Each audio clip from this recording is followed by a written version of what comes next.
Hi everyone, welcome back to my channel. అందరూ ఎలా ఉన్నారు? నేను చాలా బాగున్నాను. అండ్ ఈరోజు ఈ వీడియోలో చాలా స్పెషల్ కూడా. సో ఈ వీడియో ఎందుకంటే మేము ఈరోజు మా బేబీని ఫస్ట్ టైం చూడబోతున్నాము. సో ఆల్మోస్ట్ ఇంకా ఇది మా ప్రెగ్నెన్సీలో ఫస్ట్ అపాయింట్మెంట్ కూడా. యాక్చువల్గా నేను ఫస్ట్ రివీల్ వీడియో పెట్టినప్పుడు కొన్ని థింగ్స్ చెప్పిన కదా, డాక్టర్ అపాయింట్మెంట్స్ గురించి, వాటి గురించి. సో ఈ వీడియోలో కొంచెం నా ఎక్స్పీరియన్స్ ఏంటి, ఫస్ట్ అపాయింట్మెంట్ తీసుకున్నప్పుడు, అండ్ నేను ఎట్లా చూస్ చేసుకున్న డాక్టర్ అనేది కొంచెం బ్రీఫ్గా నాకు జరిగింది నేను చెప్తాను ఈ వీడియోలో. అండ్ మేము బేబీని ఫస్ట్ టైం బేబీని చూసినప్పుడు ఎట్లా ఫీల్ అయినాం, ఆ రోజు మా రియాక్షన్ ఎట్లుండే అనేది నేను ఈ వీడియోలో చెప్తాను. డాక్టర్ అపాయింట్మెంట్స్ అంటే యూఎస్కి ఇండియాకి చాలా డిఫరెన్స్ ఉంటుంది కదా. సో ఇక్కడ ఏంటంటే ప్రెగ్నెంట్ అని చెప్పి తెలియగానే మనకి వెంటనే అపాయింట్మెంట్స్ దొరకవు. సో స్పెషలిస్ట్ అయితే దొరకవు. అంటే నార్మల్గా ఇప్పుడు మనం ప్రెగ్నెంట్ అని తెలియదు, కానీ ఇండియాలో అయితే హాస్పిటల్కి వెళ్ళిపోయి చెక్ చేయించుకొని ఇదే పాజిటివ్ నెగిటివ్ మళ్ళీ ఒకసారి కన్ఫర్మేషన్ తీసుకుంటాం కదా డాక్టర్ దగ్గర. సో ఇక్కడ కూడా అట్లనే ఉంటుంది. కాకపోతే ఏంటంటే మనకి ఏదైనా గైనిక్ దగ్గరికి వెళ్ళాలన్నా, స్పెషలిస్ట్ దగ్గరికి వెళ్ళాలన్నా సో మనకి వెంటనే దొరకదు అనమాట. అందుకనే ప్రయర్గా వన్స్ మనకి ఇంకా మ్యారేజ్ అయింది, ప్రెగ్నెన్సీ ఉంది, ప్రెగ్నెన్సీ ప్లాన్ ఉన్నా లేకపోయినా, సో యాజ్ ఎ ఉమెన్గా ఎప్పుడు ఒక గైనిక్ని పెట్టుకోవడము మన రెస్పాన్సిబిలిటీ. మనకు దగ్గరలో ఏదైనా ఎమర్జెన్సీకి కానీ లేకుంటే ఇలా ప్రెగ్నెన్సీ ప్లాన్ ఉన్నా కూడా సో అట్లనే మేము ఒక గైనిక్ని పెట్టుకున్నాం అనమాట. సో పెట్టుకున్న తర్వాత ప్రెగ్నెన్సీ వచ్చిన తర్వాత ఇంకా మనము అపాయింట్మెంట్ తీసుకున్నా కూడా కొంచెం ఫాస్ట్గా దొరుకుతుంది వాళ్ళ అపాయింట్మెంట్ అని. అంటే అసలు అపాయింట్మెంట్ తీసుకోకపోతే వేరే డాక్టర్స్ దొరకదా అంటే అట్లా ఏం లేదు, దొరుకుతుంది. అండ్ ఆల్సో మనం ఇండియాకి హాస్పిటల్కి వెళ్ళి ఎట్లా కన్ఫర్మ్ చేసుకుంటామో ఇక్కడ కూడా కొన్ని అర్జెంట్ కేర్స్ అంటే లైక్ క్లినిక్స్ ఉంటాయి. సో అక్కడికి వెళ్ళిపోయి చేసుకోవచ్చు. సో కాకపోతే ఏంటంటే వాళ్ళు ఐ డోంట్ నో, నేను అట్లా ట్రై చేయలేదు. ఎందుకంటే మనం ఆల్రెడీ డాక్టర్ అపాయింట్మెంట్ తీసుకున్నా, సో అది పాసిబుల్ కాకపోతే అట్లా ట్రై చేయొచ్చు. సో అక్కడికి వెళ్తే వాళ్ళు మళ్ళీ జస్ట్ యూరిన్ టెస్ట్ ఒకటే చేసి చెప్తారేమో, బ్లడ్ వర్క్ చేస్తారా లేదా అనేది అర్జెంట్ కేసులో నాకైతే ఐడియా లేదు. బట్ అది మోస్ట్లీ ఎవరు కూడా ప్రిఫర్ చేయరు అక్కడికి వెళ్ళడానికి. ఒక స్పెషలిస్ట్ అపాయింట్మెంట్ తీసుకొని వెళ్ళాలని చెప్పి ట్రై చేస్తారు. ఇన్ కేస్ లేకపోతే అట్లా కూడా ట్రై చేయొచ్చు అనుకుంటా. And then so as per plan మేమైతే ముందు ఒక గైనిక్ని పెట్టుకున్నాము దగ్గరలో ఉండాలి అన్నట్టుగా. సో పెట్టుకున్న తర్వాత ఈవెన్ మేము అపాయింట్మెంట్ తీసుకొని ఉన్నది కూడా మాకు అసలు ఫస్ట్ ఇట్లా ప్రెగ్నెంట్ అని తెలియగానే అసలు అపాయింట్మెంట్ దొరకలేదు మాకు. ఐ మీన్ నేను అపాయింట్మెంట్ అంటే నేను ఓల్డ్ పేషెంట్ అయినా కూడా నాకు అంత ఫాస్ట్గా అపాయింట్మెంట్ అయితే దొరకలేదు. ఆమె ఏం చెప్పింది, సో ఫస్ట్ ఇట్లా ప్రెగ్నెంట్ అని చెప్పి తెలిసిన తర్వాత కాల్ చేస్తే, అంటే ఇంట్లో టెస్ట్ చేసుకున్న తర్వాత కాల్ చేస్తే ఆమె ఫస్ట్ డీటెయిల్స్ అన్నీ తీసుకుంటుంది అనమాట. సో ఏంటంటే మీ లాస్ట్ పీరియడ్ ఎప్పుడు, అండ్ దాన్ని బట్టి అది అడిగి దాన్ని బట్టి మన ఓవులేషన్ బట్టి అండ్ లాస్ట్ సైకిల్ డేట్ బట్టి మనకి ఎన్ని వీక్స్ అని చెప్పి అడుగుతారు. ఐ మీన్ ఎన్ని వీక్స్ అనేది చెప్తారు వాళ్ళు. సో దాని తర్వాత సో పర్టికులర్గా ఇక్కడ మోస్ట్లీ యూఎస్లో ఏంటంటే 8th వీక్ నుంచి 12th వీక్ వరకు ఇస్తారు అపాయింట్మెంట్స్. మోస్ట్లీ 12th వీక్ ఇస్తారు. సో అది కూడా ఎందుకు అంటే 12th వీక్లో మనకి అల్ట్రాసౌండ్ చేసినప్పుడు బేబీ హార్ట్ బీట్ కూడా కరెక్ట్గా తెలుస్తుంది అన్నట్టుగా 12th వీక్లో ఇస్తారు. కానీ 12th వీక్లో అపాయింట్మెంట్ అంటే ఎంత, ఇప్పుడు అట్లీస్ట్ 4 వీక్స్కి 5 వీక్స్కి మనం ఒక మంత్ వేసుకుందాం. 12th వీక్ అంటే ఒక 2.5 months నుంచి 3 months వరకు కదా. సో అప్పటి వరకు మనం అసలు హాస్పిటల్ వెళ్ళకుండా, చెక్ చేసుకోకుండా, కన్ఫర్మేషన్ లేకుండా, ఇంకా మళ్ళీ పేరెంట్స్తో షేర్ చేసుకోకుండా ఎట్లా ఉంటాము. సో అందుకని నేను ఫస్ట్ ఈవెన్ నాకు అపాయింట్మెంట్ ఉన్నా కూడా డాక్టర్ దగ్గర, సో మేము కాల్ చేస్తే 12th వీక్లోనే దొరికిందనమాట. సో దాని తర్వాత ఓకే, ఇంకా అంతకన్నా ముందు అయితే ప్రయర్గా ఈవెన్ అని చెప్పి అన్నారు. సో అదే ఎర్లియస్ట్ అన్నట్టుగా చెప్పిండు అనమాట. సో దాని తర్వాత ఇంకా సరే అని చెప్పి అపాయింట్మెంట్ తీసుకున్నాము. సరే అని చెప్పి ఇంకా ఈ డాక్టర్ ఏంటంటే మాకు కొంచెం మంచిగా చూస్తుంది అని చెప్పి ముందు ప్రీవియస్గా నా ఫ్రెండ్స్ కానివ్వండి లేకుంటే వేరే ఇట్లా మా టాప్ నుంచి తెలిసిన వాళ్ళ త్రూ నేను అట్లా తీసుకున్నా. ఒక 2 తెలిసిన వాళ్ళది కూడా రీసెంట్గా వాళ్ళ డెలివరీ అయింది అక్కడ. సో అట్లా తీసుకున్నా. దాని తర్వాత ఇంకా మే 12th వీక్లో వచ్చేసరికి అన్ని డేస్ ఆగాలంటే కష్టం. అసలు మనం ఏం మిస్టేక్ చేస్తున్నాం, ఏం కరెక్ట్ చేస్తున్నాం అనేది మనకు తెలియాలి కదా. సో దానికోసం అని చెప్పి ఇంకా ఇది కరెక్ట్ కాదనేసి ఎందుకో కొంచెం అంటే ముందు తెలిసిపోతే మనకి బాగుంటుంది కదా, డాక్టర్ కన్ఫర్మేషన్ ఉంటే బాగుంటుంది కదా అనిపిస్తుంది కదా. అందుకని ముందైతే ఇంకా అది తీసుకొని పక్కన పెట్టేసి వేరే డాక్టర్స్ కూడా ఒకసారి ట్రై చేద్దాము దగ్గరలో ఏమున్నారు అని చెప్పి చూసినాము. చూసిన తర్వాత ఒక మంచి డాక్టర్ దొరికిందనమాట. ఈమె ఇప్పుడు నేను ఆల్రెడీ ఉన్న గైనిక్ కొంచెము యంగ్ డాక్టర్, అంటే అరౌండ్ 35 to 40 ఉంటుంది. అండ్ ఇప్పుడు ఇంకొక డాక్టర్ని ట్రై చేసి ఒక ఆమె అపాయింట్మెంట్ దొరికింది. కొంచెం అర్లీగా దొరికింది, అంటే వితిన్ 1 వీక్లో మేము ట్రై చేసినాక 1 వీక్లోనే దొరికింది అనమాట. సో ఆమె కొంచెం సీనియర్ డాక్టరు. అండ్ ఆమె 2025 కూడా అపాయింట్మెంట్స్ అయిపోయినాయి అని చెప్పి అసలు మాకు ఆమె తీసుకోలేదు అనమాట, న్యూ పేషెంట్స్ తీసుకోవట్లేదు. కానీ వాళ్ళకు ఒక టీం ఉంది, ఆ టీంలో ఒక 3 ఉమెన్ డాక్టర్స్ ఉన్నారు. అందులో ఉన్న వాళ్ళు కూడా సీనియర్ మోస్ట్ డాక్టర్స్. సో వేరే డాక్టర్కి అట్లా అసైన్ చేసినప్పుడు మేము ఆమె గూగుల్ రివ్యూస్ అవన్నీ చూసినాం అనమాట. మంచి రేటింగ్స్ రివ్యూస్ ఉన్నాయి. సో జస్ట్ బ్లైండ్గా మేము ఓన్లీ ఎవరి సజెషన్ లేకుండా ఆ డాక్టర్ మంచిగా, అంటే మేము ఏదైతే డాక్టర్ ఇష్టమో ఆ డాక్టర్ గ్రూప్లోనే ఈమె కూడా ఉంది. ఈమె కూడా మంచి రివ్యూస్ ఉన్నాయి, ఈమె కూడా సీనియర్ డాక్టర్. సో మంచిగా ఉంది అని చెప్పి సరే ట్రై చేద్దాము, ఫాస్ట్గా దొరికింది కదా. సో ఇప్పుడు మనకు పోయిన ఒక అపాయింట్మెంటే వెళ్ళి చెక్ చేసుకుందాము. సో చెక్ చేసుకుంటే వాళ్ళు కన్ఫర్మేషన్ ఇస్తారు కదా, నచ్చితే ప్రొసీడ్ అవ్వచ్చు, లేకపోతే ఇంకా మళ్ళీ మా ప్రీవియస్ డాక్టర్ది అయితే ఉంది కదా అపాయింట్మెంట్ అన్నట్టుగా మేము ఆమె దగ్గరికి వెళ్దామని చెప్పి వెళ్ళినాము. సో అండ్ ఫైనల్గా ఏం జరిగింది, ఎట్లా డాక్టర్ని చూస్ చేసుకున్నాం అనేది తెలుస్తుంది మీకు. లాస్ట్ వరకు చూడండి వీడియో అయితే.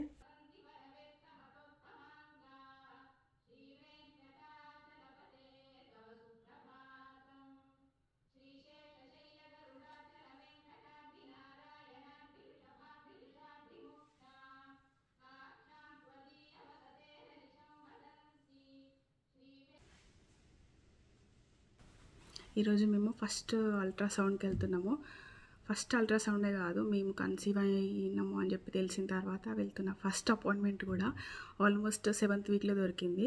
ఇంకా మా రెగ్యులర్ గైనిక్ది అయితే అసలు దొరకలేదు, నెక్స్ట్ మంత్ దొరికింది. ఇంకా మధ్యలో మేము వేరే మళ్ళీ గైనిక్ది తీసుకొని OBGYN తీసుకొని తన దగ్గరికి వెళ్తున్నాం. మరి అన్ని డేస్ అంటే ఆల్మోస్ట్ నాకు 3rd month వచ్చేస్తుంది కదా, అందుకని ఇప్పుడు ఇంకా వెళ్తున్నాము వేరే డాక్టర్ది కూడా తీసుకొని. చాలా నర్వస్గా టెన్షన్గా ఉన్నది, అసలు నైట్ అంతా నిద్ర లేదు. నార్మల్గా నాకు మార్నింగ్ నెక్స్ట్ డే ఏమన్నా ఉందంటేనే అసలు నిద్ర పట్టదు. అట్లాంటిది ఇంకా ఈ విషయంకి నైట్ ఇద్దరం పడుకోలేదు, ఫుల్ మధ్య మధ్యలో లేస్తూనే ఉన్నాము, ఎప్పుడు మార్నింగ్ అవుతుంది ఎప్పుడు మార్నింగ్ అవుతుంది అని చెప్పి.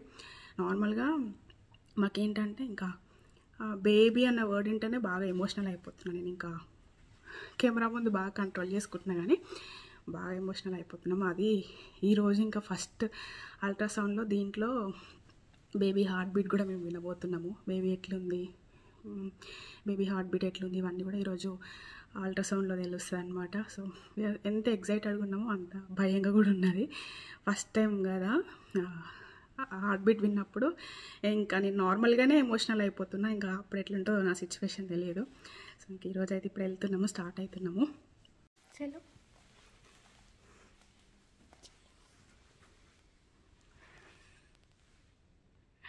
భయంగా టెన్షన్గా ఉంది ఇద్దరికి, చాలా టెన్షన్ పడుతున్నా. బేబీ డాడీ నన్ను తీయకు, నాకు ఫుల్ టెన్షన్ అవుతుందట.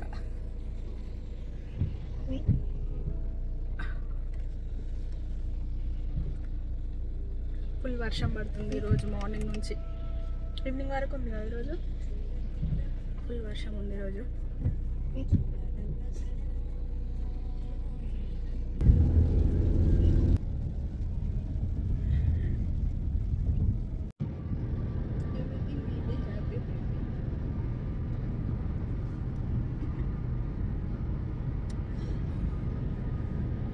ఇంకా మేము హాస్పిటల్కి అయితే వచ్చినాము. హాస్పిటల్కి వచ్చిన తర్వాత ఫస్ట్ డాక్టర్ మాతో మాట్లాడి అండ్ చేసిన ఫస్ట్ టెస్ట్ ఏంటంటే పాప్స్మియర్ టెస్ట్ అని చెప్పి ఉంటుంది. అది మనకి క్యాన్సర్ సెల్స్ యాక్టివ్ ఉన్నాయా లేకుంటే ఎట్లుంది అనేది క్యాన్సర్ రిలేటెడ్ టెస్ట్ అనమాట. సో కంపల్సరీ చేస్తారు. సో నాట్ ఈవెన్ ప్రెగ్నెన్సీ, మనం ఏదైనా గైనిక్ అపాయింట్మెంట్స్కి వెళ్ళినా లేకుంటే హార్మోనల్ ప్రాబ్లమ్స్కి వెళ్ళినా వాటి కూడా చేస్తారు.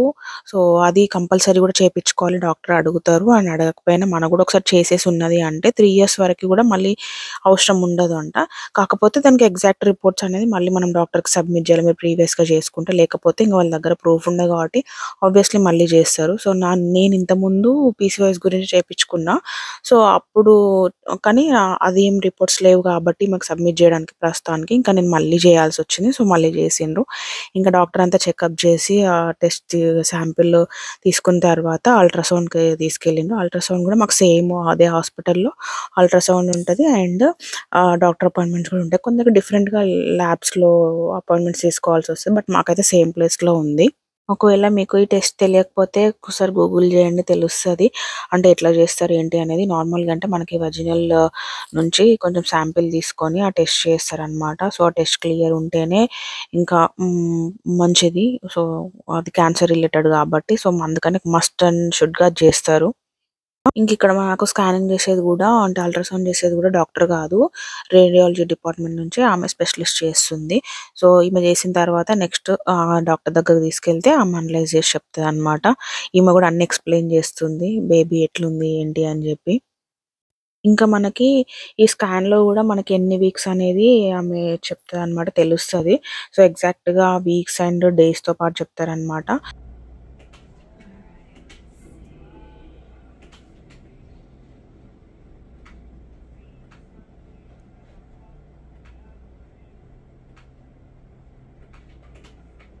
So this little black circle right here, that's the heartbeat.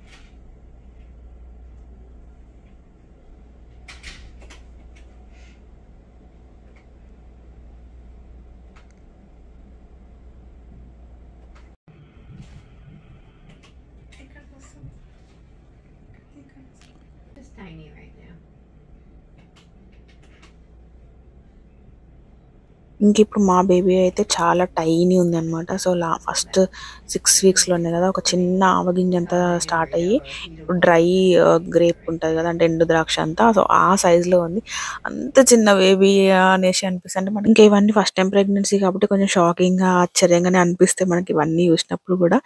But చాలా హ్యాపీ కూడా ఉంటుంది అనమాట ఆ మూమెంట్స్ చూసినప్పుడు. ఇంత చిన్న బేబీ అంటే ఇంత చిన్న సైజ్ నుంచి అంత పెద్దగా మనం మన పొట్టలో గ్రో చేస్తాము.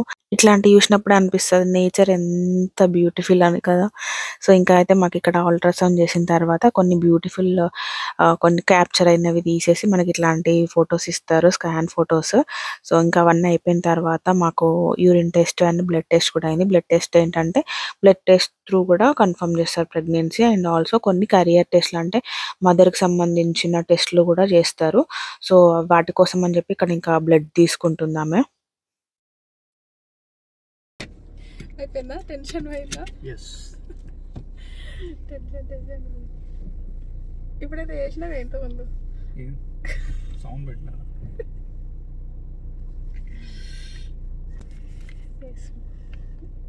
This is the scan. బాగుంది, బేబీ హెల్దీగా ఉంది, హార్ట్ బీట్ విన్నాము. బట్ మేము అనుకున్న దానికన్నా ఇంకొక 1 వీక్ తక్కువ ఉందన్నమాట. సో మాకు ముందు కాల్ చేసి అడిగినప్పుడు 7 వీక్స్ అని ఉండే, బట్ ఇప్పుడు 6 వీక్సే. సో అట్లీస్ట్ టైనీ బేబీగా అనిపించింది, హార్ట్ బీట్ కూడా వినిపించింది. ఇంత చిన్నగా ఉన్నప్పుడు హార్ట్ బీట్ వినడానికి కష్టమైతే అన్నట్టు, బట్ మాకు హార్ట్ బీట్ కూడా వినిపించింది. So we are so happy. And baby sound విన్నాం మేము ఈరోజు. పోయిందా టెన్షన్?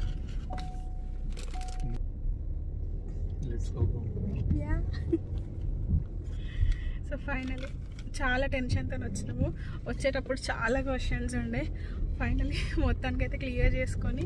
అండ్ ఫస్ట్ అపాయింట్మెంట్ కూడా కాబట్టి ఆమె అన్నీ డీటెయిల్గా చెప్పి చాలా టైం తీసుకుంది అండ్ చాలా బాగా ఎక్స్ప్లెయిన్ చేసింది. హోపింగ్ మళ్ళీ కాకపోతే ఇంకొక 4 వీక్స్ తర్వాత అంటే ఆల్మోస్ట్ 8 వీక్స్కి 8 to 12 మధ్యలో ఇంకొక స్కాన్ చేస్తా అన్నారు అనమాట. సో దాంట్లో మంచిగా ఇంకా క్లియర్గా తెలుస్తుంది బేబీ అండ్ హార్ట్ బీట్ అని చెప్పన్నారు. సో టిల్ నో ఇదైతే ఇది వినగలిగినాం. అంటే చాలామందికి 5th వీక్ 6th వీక్లో అంత క్లియర్గా తెలియదంట హార్ట్ బీట్, బట్ మేము వినగలిగినాము. విన్నావా నువ్వు? బ్లష్ అవుతుంది.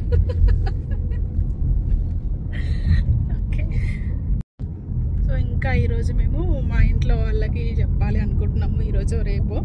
అంటే ఇండియాలో ఆల్రెడీ నైట్ అయిపోయింది. సో ఇంకా మోస్ట్లీ ఇప్పుడు కుదరకపోతుండొచ్చు, ఇంకా రేపే చెప్పాలి. వాళ్ళ రియాక్షన్ చూడాలి, ఎందుకంటే పాపం వాళ్ళు కూడా ఎప్పటి నుంచో వెయిటింగ్ అనమాట. సో వాళ్ళ రియాక్షన్ చూడాలి ఈరోజు. సో అదనమాట మా రియాక్షన్ అయితే. అసలు వెళ్ళేటప్పుడు ఫుల్ టెన్షన్ ఉండే మాకు. అంటే ఏమవుతుంది, ఏం చెప్తారు అనేసి ఒక టెన్షన్ అయితే ఉండే అనమాట. దాంతోపాటు అంటే ఫస్ట్ టైం కదా, కొంచెం నర్వస్గా, ఇంకా డాక్టర్ దగ్గరికి వెళ్తున్నాము, బేబీని చూడొచ్చిన హ్యాపీనెస్ అన్నీ ఇంకా మిక్స్డ్ ఉండే అనమాట. ఇంకా మొత్తానికి అయితే వెళ్ళినాం, చూసినాము. ఇంకా వచ్చేటప్పుడు కొంచెం రిలాక్స్డ్గా అమ్మయ్య అని చెప్పి, అది ఎవ్రీథింగ్ నార్మల్, ఎవ్రీథింగ్ బాగుంది అనేసి అన్న ఒక ఫీల్తో వచ్చినాము. ఇంకా నేను అక్కడ బేబీని చూసి హార్ట్ బీట్ విన్నప్పుడు ఏడుస్తానేమో అని చెప్పి అనుకున్నా. కాకపోతే ఏంటంటే నాకు అది విన్నప్పుడు బాగా ఎక్సైట్ అయిపోయాను అనమాట. ఇంకా ఎగ్జైట్మెంట్లో నాకు ఫుల్ హ్యాపీనెస్ వస్తుంది. ఇంకా అప్పటికి ఇంకా మేము మొత్తం రికార్డ్ చేయలేదు, ఎక్కువ స్క్రీన్ రికార్డ్ చేసినాము. బాగుండే ఆ ఫీల్ మాత్రం. అసలు ఫస్ట్ టైం బేబీ హార్ట్ బీట్ని వింటున్నాం అనేది చాలా బాగుండే. సో మాకు అర్లీగా జరిగింది కాబట్టి ఇంకా ఆమె ఏంటంటే నార్మల్గా ఇట్లా పొట్ట మీద పెట్టేసి అల్ట్రాసౌండ్ చేయకుండా కొంచెం అర్లీ స్టేజ్లో కాబట్టి వజినల్ స్కాన్ చేస్తారనమాట. సో చాలా అర్లీగా fifth week, 6th week, 7th week, యాక్చువల్గా అంత అర్లీగా అపాయింట్మెంట్ ఇవ్వరు. మాకు 7th వీక్ అని చెప్పి అనుకున్నాం. కానీ వెళ్ళిన తర్వాత 6 weeks 5 days అంటే ఇంకా నెక్స్ట్ డే అయితే 7th వీక్లోకి ఎంటర్ అవుతాం అనమాట. సో ఆ టైంలో వెళ్ళినాం మేము కాబట్టి ఇంకా అట్లీస్ట్ కొంచెం హార్ట్ బీట్ అయితే వినగలిగినాము. అండ్ లబ్డబ్ సౌండ్ వస్తుంటే నాకు ఇక్కడ బాగా గుండె ఇట్లా బాగా నాది కొట్టుకుంటుండే అనమాట. అంత ఫీల్ ఉండే. సో మన బేబీ మన పొట్టలో ఒక చిన్న బేబీ ఉంది, అందులో హార్ట్ బీట్ వింటున్నాం అంటే ఎట్లుంటుంది ఆ ఫీల్. సో అంత బాగుండే అనమాట. సో ఇంకా ఫైనల్గా అయితే ఎవ్రీథింగ్ నార్మల్ అండ్ గుడ్ అని చెప్పి తెలిసింది. అండ్ సో ఇప్పుడు మేము డాక్టర్ దగ్గరికి వెళ్ళేసి వచ్చినాం కదా. సో ఇంతకీ నా ప్రీవియస్ డాక్టర్ అపాయింట్మెంట్ కూడా ఉంది. సో ఇప్పుడు కొత్త డాక్టర్ అపాయింట్మెంట్ కూడా వెళ్ళేసి వచ్చినాం కదా. సో ఈ రెండిట్లలో నేను ఇప్పుడు అంత బాగుంటే ఈ డాక్టర్తోనే ప్రొసీడ్ అవుదామని చెప్పి అనుకున్నాను కదా. సో ఇప్పుడు ప్రస్తుతానికైతే నేను సెకండ్ చూస్ చేసుకున్న డాక్టర్ దగ్గరికి వెళ్తున్నా. సో ఎందుకు అంటే, సో ఫస్ట్ డాక్టర్ది సో నాకు ఎలాగో లేట్గా అపాయింట్మెంట్ దొరికింది అండ్ అది ఉంది, క్యాన్సిల్ చేయలేదు. కాకపోతే ఇంకేమది దొరకకపోతే అది నచ్చకపోతే అక్కడికి వెళ్దామని చెప్పి అనుకున్నా. దాని తర్వాత మేము కన్సిడర్ చేసిన పాయింట్స్ ఏంటి అంటే, మాకు insurance. So first insurance check చేసుకోవాలి. యూఎస్లో ఇన్సూరెన్స్ లేదు అనుకుంటే మొత్తం అసలు ఆస్తులే అమ్ముకోవాల్సి వస్తుంది అనమాట. అందులో మన ప్రెగ్నెన్సీ అని చెప్పి తెలిసిన తర్వాత ఎవ్రీ మంత్ చెకప్స్, అల్ట్రాసౌండ్స్ కానీ, బ్లడ్ వర్క్స్ కానీ, ఇంకా హాస్పిటల్ ఖర్చు లాస్ట్లో అయితే 25,000 నుంచి 30,000 హాస్పిటల్ రేంజ్ని బట్టి ఉంటాయి అనమాట. సో చాలా ఎక్స్పెన్సివ్ అవుతుంది. అసలు ఇన్సూరెన్స్ లేకపోతే మంచి ఇన్సూరెన్స్ కూడా తీసుకోవడం చాలా ఇంపార్టెంట్. సో మాది కొంచెం మంచి ఇన్సూరెన్స్ అయినా కూడా ఆమెది ఏంటంటే మాకు 70% కవర్ అవుతుంది. అంతకుముందు మేము ఒకసారి వెళ్ళొచ్చినాం కానీ ఓన్లీ 1 అపాయింట్మెంట్ కదా అని చెప్పి వెళ్ళేసి వచ్చినాము.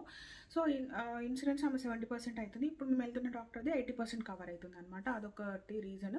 అండ్ ఇంకొకటి ఏంటంటే, మేము ఫస్ట్ ఆ డాక్టర్ దగ్గర అపాయింట్మెంట్ తీసుకొని ట్రై చేసినప్పుడు 12th వీక్లో ఇచ్చిండ్రు అండ్ ఇన్సూరెన్స్ కూడా కొంచెం తక్కువ కవర్ అవుతుంది. అండ్ ఇంకొక పాయింట్ ఏంటంటే, ఆమె మమ్మల్ని అడిగింది, సో ఇన్ కేస్ మీరు డెలివరీ టైంలో ఒకవేళ ఈ డాక్టర్ బిజీగా ఉంటే ఇంకెవరైనా డాక్టర్ వస్తుండొచ్చు అండ్ ఆల్సో మెయిల్ కూడా వస్తుండొచ్చు, దానికి మీరు ఓకే అయితే నేను అపాయింట్మెంట్ ఇస్తా అని చెప్పి అన్నారు అనమాట.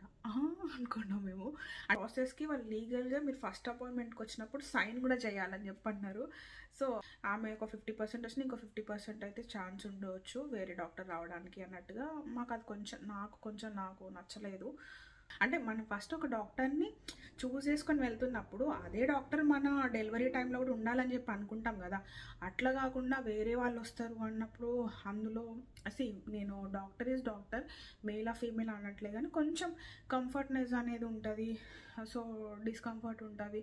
అండ్ మనకు ఒకవేళ ఆ డాక్టర్ బిజీ ఉన్న మధ్యలో వేరే వాళ్ళని కూడా అసైన్ చేస్తాం అంటే అల్ట్రాసౌండ్స్కి అట్లా వస్తారు అన్నప్పుడు కొంచెం అంటే ఇప్పటి వరకు అలవాట్లేదు. అండ్ ఇవన్నీ కొన్ని స్కాన్స్ ఉంటాయి, టెస్ట్లు ఉంటాయి కాబట్టి సో నాకు కొంచెం అప్పుడు నాట్ ఓకే అనిపించింది.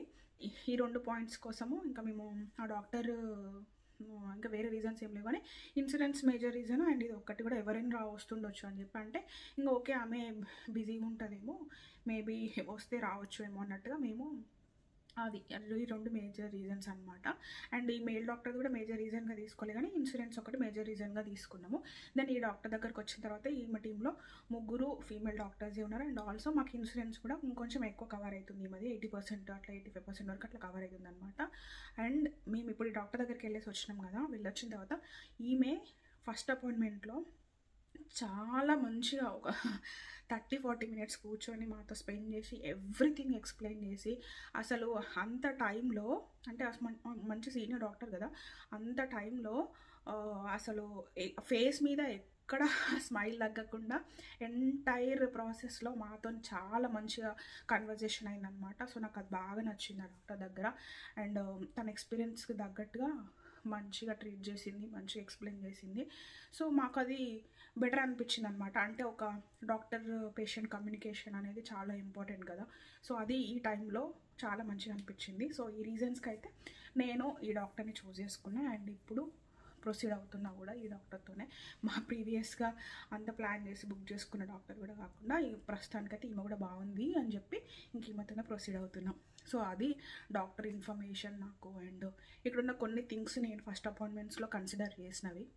సో ఇది వీడియో. అండ్ మా ఫస్ట్ టైం బేబీని చూసినాం కదా. So so so so happy. And next ఇంకొక మంచి వీడియోతో మళ్ళీ కలుస్తాను. Until then bye.